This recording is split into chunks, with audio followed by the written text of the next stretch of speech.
Lalu budal saking pasamuan suci. Om ingkang palakaswa Prabu sananira lir surya wedalira. Saka ing caloni dyarsa madangi jaket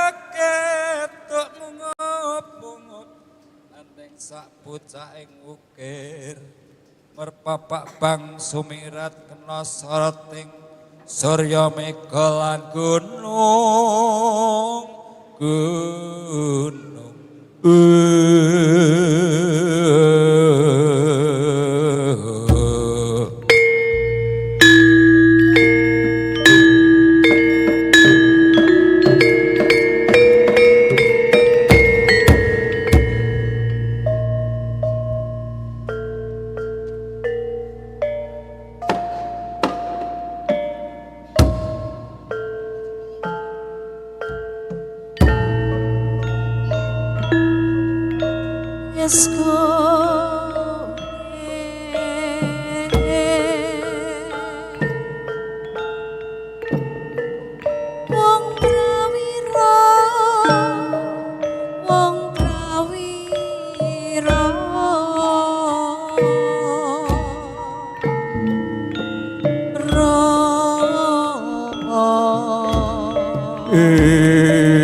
rerep sidem permanem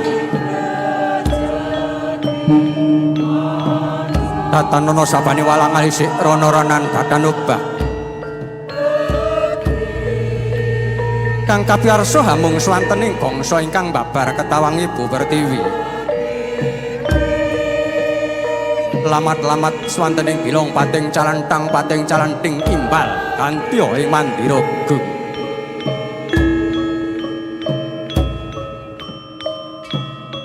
nanggih menika to ingkang dadya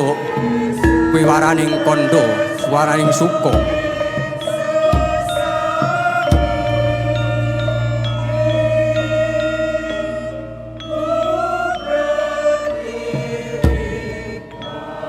satu kathah papan ingkang agung lan indah satu kathah papan ingkang edi laneng semaken paranindi boten kadi agung endahing swasana ing rati kalenggan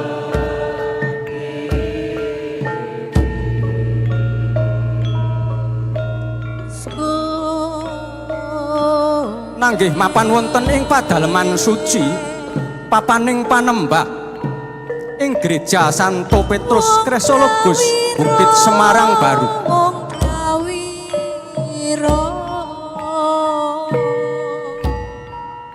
ingkang harasa mahargya bojone Karisti ing salebeting pengetan tanggap warasa enggal taun Jawi mapak setunggal sura 1900 kalesan surya kaping 15 Juni 2026 taun Masehi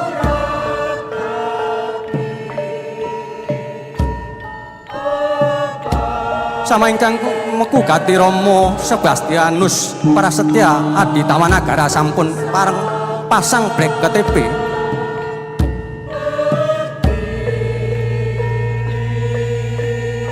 Pramita pambuka bargan sampun tinar buka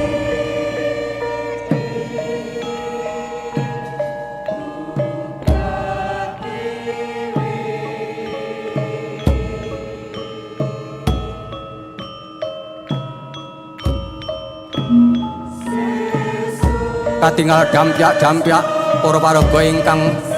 ngayahi jejiban ingkang ajeng piyambak ingkang minangka cucuking laku inggih sinebat Sang Suba Manggala sumusul ingkang asta kembar mayang sajodo Karawetan sumusul para misdinar paraga lektor pemasmur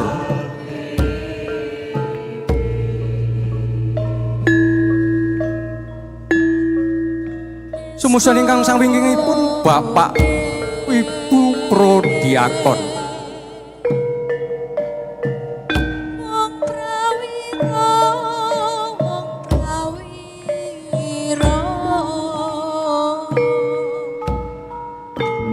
ingkang wonten sawingkinging Bapak Prodiakon inggih menika rama-rama ingkang makarya wonten ing Gereja Santo Petrus Krisologus BSB.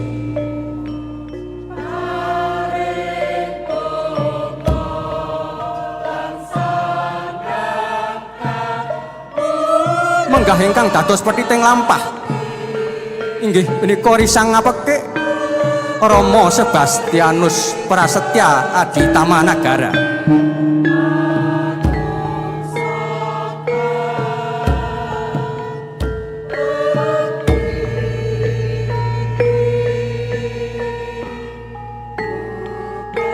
Samangke sampun dumungi sangajenging kordi. Mangkono tomijiling pangandika ingkang dereng kedal kanthi aris.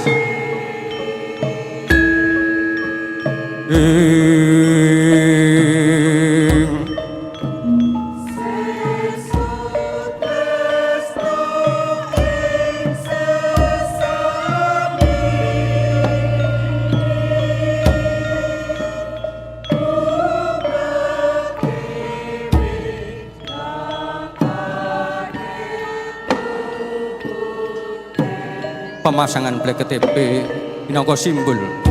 penyucian tempat dan hati. BKTP yang sendiri yang artinya memisahkan kotoran, yang dimaknai sebagai simbol tobat.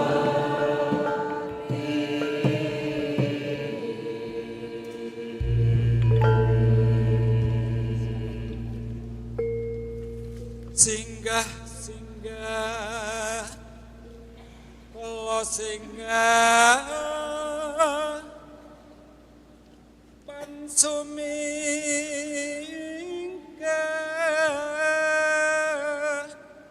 terkekala sumingkir sing sirah sing ulu sing aten kasat mata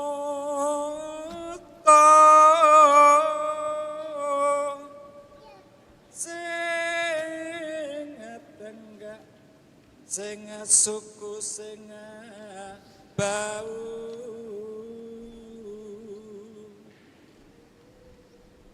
kabeh padha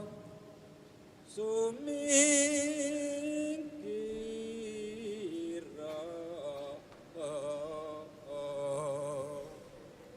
ing dalem ing